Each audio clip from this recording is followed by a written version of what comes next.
नमस्कार दोस्तों, मैं अरुण बंकुल उन्नयन प्रकाशन के इस YouTube चैनल पर आप सबों का हार्दिक स्वागत करता हूं, अभिनंदन करता हूं। आज 18 जून दिन शुक्रवार, ज्येष्ठ शुक्ल पक्ष की अष्टमी, विक्रम 2078 है। 18 जून को देश दुनिया में आर्थिक, व्यावसायिक, सामाजिक, वैज्ञानिक, ऐतिहासिक, समसामयिक और हास्य रोमांच से संबंधित क्या क्या कुछ खास घटनाएं घटित हुईं उस पर चर्चा करेंगे। यह एक खास किस्म की परिचर्चा है, इसलिए इसे अंत तक देखने की गुजारिश है। अगर इस चैनल को आपने अभी तक सब्सक्राइब नहीं किए हैं तो कर लीजिए, इसमें कोई खर्च नहीं, अलबत्ता मेरे द्वारा किए गए प्रयासों को प्रोत्साहन मिलेगा। आज की परिचर्चा में शामिल हैं अंतर्राष्ट्रीय पिकनिक दिवस और ऑटिस्टिक प्राइड डे, आरबीआई द्वारा सरकार को surplus fund transfer, solar system में दिलचस्प खोज और मंगल ग्रह मिशन तथा राम सेतु के तैरते पत्थरों का रहस्य। तो चलिए चर्चा करते हैं। आज 18 जून और हर साल 18 जून को अंतर्राष्ट्रीय पिकनिक दिवस मनाया जाता है। यह दोस्तों और परिवारों को एक साथ अच्छा समय बिताने का और खुशियां मनाने का दिन होता है। बच्चों को अपने दैनिक कार्यों से हटकर कुछ करना अच्छा लगता है और पिकनिक इसका एक अच्छा विकल्प हो सकता है। पिकनिक एक ऐसा टॉनिक है जो आपके तन और मन को नई ताजगी और एनर्जी से भर देता है। आप सिर्फ अपने परिवार के लोगों के साथ भी पिकनिक को एंजॉय कर सकते हैं। पिकनिक जीवन की एक रस्ता को दूर कर मन में उत्साह, उमंग और सकारात्मकता से भर देता है। आज ऑटिस्टिक प्राइड डे है। यह एक ऐसा इवेंट है जो विविधता और अनंत संभावनाओं का प्रतिनिधित्व करने के लिए 18 जून को हर साल पूरी दुनिया में मनाया जाता है। यह जागरूकता, स्वीकृति और स्वायत्तता को बढ़ावा देने का दिन है। ऑटिस्टिक प्राइड डे संदेश फैलाने का दिन है कि ऑटिज्म से पीड़ित लोग रोगग्रस्त नहीं होते बल्कि अलग होते हैं। यह दिन स्वीकार करता है कि ऑटिस्टिक लोग बीमार नहीं हैं, लेकिन उनके पास विशेषताओं का एक अनूठा समूह है। ऑटिज्म एक न्यूरोलॉजिकल विकासात्मक विकलांगता है जो सामान्य मस्तिष्क, संचार, सामाजिक संपर्क, अनुभूति और व्यवहार के विकास को प्रभावित करती है। 2005 में एक ऑनलाइन समुदाय द्वारा ऑटिस्टिक प्राइड डे मनाया गया था। अब यह पूरी दुनिया में मनाया जाता है। हर साल दुनिया भर में अनेक कार्यक्रम आयोजित किए जाते हैं, एक दूसरे को जोड़ते हैं और सहयोगी लोगों को प्रदर्शित करते हैं कि ऑटिज्म से पीड़ित लोग अद्वितीय हैं और इसे उपचार के मामले में नहीं देखना चाहिए। अपनी कमाई में से सरकार को पैसे ट्रांसफ़र करने के मामले में भारतीय रिजर्व बैंक तुर्की के बाद दूसरे स्थान पर है। वित्त वर्ष 2020-21 के लिए आरबीआई सरप्लस अमाउंट सरकार को ट्रांसफ़र करेगा। सरप्लस अमाउंट ट्रांसफ़र करने के मामले में जीडीपी के अनुपात में भारत तुर्की के बाद दूसरे नंबर पर है। फाइनेंशियल ईयर 2020 में आरबीआई चौथे स्थान पर था। हालांकि केंद्रीय बैंक ने कहा है कि ट्रांसफ़र से उसके परिचालन पर कोई असर नहीं पड़ेगा। पिछले महीने आरबीआई ने सरकार को 99,122 करोड़ रुपए का सरप्लस ट्रांसफ़र किया, जो कि 2019-20 में भुगतान किए गए 57,128 करोड़ रुपए से 73% अधिक है। आरबीआई ने कहा, मुख्य रूप से बैलेंस शीट प्रावधानों और कर्मचारियों की सेवानिवृत्ति और अन्य फंडों पर बचत से हुई कमाई सरप्लस सकल घरेलू उत्पाद का सिर्फ 0.44% है। आरबीआई की आमदनी का मुख्य स्रोत सरकारी बॉन्ड, गोल्ड पर किया गया इन्वेस्टमेंट और विदेशी मार्केट में फॉरेक्स और बॉन्ड ट्रेडिंग होता है। आरबीआई के पास इस बार रिकॉर्ड सरप्लस था क्योंकि पिछले साल बैंक ने गोल्ड और विदेशी मुद्रा बाजार दोनों बाजारों में बहुत एक्टिव रहा। बैंक ने बड़े प्रॉफिट पर डॉलर बेचे और मुद्रा बाजार में रिकॉर्ड बॉन्ड खरीदे जिन पर अच्छा रिटर्न मिला है। आरबीआई द्वारा प्रकाशित state of the economy report में कहा गया कि सरप्लस ट्रांसफर रेशियो केंद्रीय बैंक को फिस्कल डोमिनेंस से मुक्त मॉनेटरी पॉलिसी का संचालन करने में सक्षम बनाने के लिए कम था।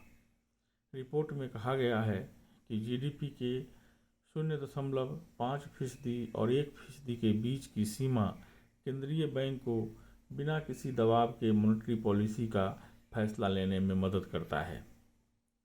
आरबीआई की तरफ से जारी आंकड़ों के अनुसार भारत का विदेशी मुद्रा भंडार रिजर्व फॉरेक्स रिजर्व फंड 600 अरब डॉलर के रिकॉर्ड को पार कर गया है। इस नए रिकॉर्ड के साथ भारत फॉरेक्स रिजर्व के मामले में रूस को पीछे छोड़ दुनिया का चौथा सबसे बड़ा देश बन गया है। भारत दुनिया का 5वां सबसे बड़ा रिजर्व होल्डिंग देश है। यूएस ट्रेजरी सिक्योरिटीज का 12वां सबसे बड़ा विदेशी भंडारक और सोने के भंडार के मामले में 10वां सबसे बड़ा देश है। वित्त वर्ष 2020-21 में सरकार को सरप्लस अमाउंट ट्रांसफ़र करने के मामले में भारत दूसरे स्थान पर है। फाइनेंशियल ईयर 21 में आरबीआई ने सरकार को 99,122 करोड़ रुपए का सरप्लस ट्रांसफ़र किया जो जीडीपी का 0.44% है। वहीं तुर्की के केंद्रीय बैंक ने जो सरकार को सरप्लस अमाउंट ट्रांसफ़र किया वह जीडीपी का 0.50% है। तीसरे नंबर पर मलेशिया 0.26%, चौथे नंबर पर स्वीडन 0.13% और 5वें स्थान पर कीनिया 0.04% है। सोलर सिस्टम में दिलचस्प खोज रहे 26 यान, सामने आए अहम जानकारियाँ। पिछले महीने चीन ने मंगल ग्रह पर जुरोंग रोवर को सफलतापूर्वक उतारा और तैनात किया। इस तरह वह लाल ग्रह की सतह पर रोवर उतारने वाला दूसरा देश बन गया है। पिछले साल अमेरिका, संयुक्त अरब अमीरात और चीन ने पृथ्वी से कम दूरी के कारण यात्रा पर लगने वाले अपेक्षाकृत कम समय का फायदा उठाते हुए मंगल पर अपने मिशन भेजे। अब सवाल यह पैदा होता है कि ग्रहों पर शोध करने वाले अधिकांश वैज्ञानिक मंगल पर जाने को लेकर इतने जुनूनी क्यों हैं? इस एक ग्रह पर इतना समय और पैसा क्यों खर्च किया जा रहा है, जबकि हमारे सौर मंडल में कम से कम 7 अन्य ग्रह, 200 से अधिक चंद्रमा, अनगिनत क्षुद्र ग्रह और इसके अलावा और भी बहुत कुछ है। खुशी की बात यह है कि हम अंतरिक्ष में अन्य स्थानों पर भी जा रहे हैं और हमारे सौर मंडल में बहुत ही रोमांचक स्थानों जैसे बर्फ़ के ज्वालामुखी, बर्फीले मलबे के छल्ले और विशाल चुंबकीय क्षेत्र के लिए बहुत सारे मिशन हैं। वर्तमान में हमारे सौर मंडल के चारों ओर 26 सक्रिय अंतरिक्ष यान हैं। कुछ दूसरे ग्रहों और चंद्रमाओं की परिक्रमा कर रहे हैं, कुछ अलग अलग सतहों पर उतरे हैं और कुछ केवल चित्र लेने के लिए अंतरिक्ष में चक्कर लगा रहे हैं। उनमें से केवल आधे ही मंगल पर जा रहे हैं। 26 अंतरिक्ष यानों में लंबे मिशन पर निकले वॉयेजर 1 और 2 जैसे यान शामिल हैं जो पिछले 40 से अधिक वर्षों से काम कर रहे हैं। कुछ ऐसे अंतरिक्ष यान भी हैं जिनके बारे में हम कम जानते हैं, लेकिन इनके बारे में जानना दिलचस्प है। उदाहरण के लिए बृहस्पति के कक्षा के चारों ओर कक्षा में चक्कर लगाने वाले जूनो अंतरिक्ष यान को लें। इसे 2011 में लॉन्च किया गया और यह लगभग 5 साल बाद बृहस्पति की कक्षा में पहुंचा। यह अब अपने चुंबकीय क्षेत्र, वायुमंडलीय स्थितियों सहित विशाल ग्रह के विभिन्न गुणों को माप रहा है और यह निर्धारित कर रहा है कि बृहस्पति के वायुमंडल में कितना पानी है। इससे वैज्ञानिकों को यह पता लगाने में मदद मिलेगी कि कौन से ग्रह के निर्माण का सिद्धांत सही है। जूनो अपने मिशन की 7 साल की अवधि को पार कर चुका है और इसे कम से कम 2025 तक बढ़ा दिया गया है। कुछ ऐसे ग्रह हैं जिन्हें ग्रहों के मिशनों की सूची में पहले शामिल नहीं किया गया था। ये ऐसे अंतरिक्ष यान हैं जो हमारे सौरमंडल के भीतर गुरुत्वाकर्षण कुओं में फंस गए हैं। यह कक्षाओं में विशेष स्थान होते हैं जिन्हें लैग्रेंजियन बिंदु कहा जाता है और जो दो अंतरिक्ष पिंडों के बीच गुरुत्वाकर्षण के लिहाज से संतुलन का काम करते हैं। सौर और हेलियोस्फेरिक वेधशाला SOHO पृथ्वी और सूर्य के बीच लैग्रेंजियन बिंदु के करीब मौजूद 4 लाख अंतरिक्ष यान में से एक है, जो पृथ्वी से लगभग 15 लाख किलोमीटर और चंद्रमा से लगभग 4 गुना अधिक दूर होंगे। यह सूर्य की बाहरी परत और सौर हवा को जांच करता है और संभावित विनाशकारी अंतरिक्ष मौसम की पृथ्वी की जानकारी की चेतावनी भी भेजता है। अब आइए राम सेतु के तैरते पत्थरों के रहस्य के बारे में चर्चा करते हैं। हम सभी जानते हैं कि रावण की लंका तक पहुंचने के लिए श्री राम ने एक पुल का निर्माण किया था। भगवान श्री राम द्वारा रामेश्वरम से फ्लोटिंग पुल का निर्माण करवाया था जो श्रीलंका तक था। इसे राम सेतु भी कहते हैं या इसे आज के ज़माने में एडम ब्रिज भी कहा जाता है। इसी ब्रिज से जुड़ा हुआ है यह रहस्य। पुल के आसपास जो भी पत्थर पाए जाते हैं उनमें से देखा जाता है कि कुछ पत्थर असामान्य रूप से पानी के ऊपर तैरते नजर आते हैं। यह बात रहस्य से भरी हुई है क्योंकि ऐसी जगह श्री राम ने पुल भी बनाया था। जब रावण ने सीता माता का हरण कर लिया था और उन्हें अपने साथ लंका ले गए तो भगवान श्री राम वानरों की सहायता से समुद्र के बीच पुल निर्माण करके लंका की ओर गए थे, जिसे राम सेतु कहा जाता है। ऐसी मान्यता है कि इस पुल को वानर सेना ने केवल 5 दिनों में बना लिया था। पुल की लंबाई 30 किलोमीटर और चौड़ाई 3 किलोमीटर थी। बहुत आश्चर्य की बात है कि इतने बड़े पुल को 5 दिनों में कैसे बनाया गया। इस पुल के निर्माण में प्रयुक्त तैरते पत्थरों को देखकर भी लोग आश्चर्यचकित हो जाते हैं और इसके तैरने के रहस्य के बारे में जानना चाहते हैं। वैज्ञानिक भी वर्षों से इस तैरते पत्थरों के रहस्य पर शोध कर रहे थे और उन्होंने ऐसा दावा किया है कि उन्होंने इसका वजूद खोज निकाला है। विज्ञान कहता है कि राम सेतु को बनाने के लिए जो पत्थर इस्तेमाल हुए थे वे कुछ खास पत्थर थे। इन्हें प्यूमाइस स्टोन कहते हैं। यह पत्थर ज्वालामुखी की लावा से आते हैं।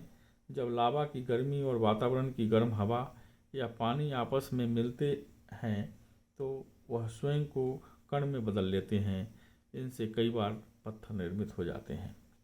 वैज्ञानिकों के अनुसार इस प्रक्रिया द्वारा ऐसे पत्थर जम लेते हैं जिनमें बहुत सारे छेद होते हैं। छेद के कारण यह स्पॉन्जी आकार ले लेते हैं और इनका वजन अन्य पत्थरों से थोड़ा कम हो जाता है। इन पत्थरों के छेद में हवा रहती है जिस कारण यह पानी में जल्दी नहीं डूब पाते, किंतु जब छेद में पानी भर जाए तो यह डूबने लगते हैं। नासा ने सैटेलाइट की सहायता से इस पुल को खोजा था। नासा से मिली तस्वीर के मुताबिक उन्होंने बताया कि यह एक ऐसा पुल अवश्य था जो भारत के रामेश्वरम से श्रीलंका के मन्नार द्वीप तक था। कुछ पहले रामेश्वरम के लोगों को ऐसे पत्थर मिले जिन्हें प्यूमास स्टोन कहते हैं। यह पत्थर बहकर किनारे पर आए। बाद में मान्यता फैल गई कि यह राम सेतु के पत्थर हैं। दोस्तों, अभी कोरोना का खतरा टला नहीं है। सभी लोगों से निवेदन है कि प्रोटोकॉल का पालन करें। सभी लोग वैक्सीन लगवाएं और दूसरों को भी वैक्सीन लगवाने के लिए प्रेरित करें। स्वयं मास्क पहनें और दूसरों को भी मास्क पहनने को प्रेरित करें। 2 गज की दूरी बरकरार रखें। आज के लिए बस इतना ही। कल फिर मिलेंगे। मेरे चैनल को लाइक करें, सब्सक्राइब करें और हाँ, बेल आइकन को दबाना ना भूलें ताकि मेरे नवीनतम वीडियो आप तक बेरोक टोक पहुँचता रहे। तब तक के लिए नमस्कार। जय हिंद, जय भारत।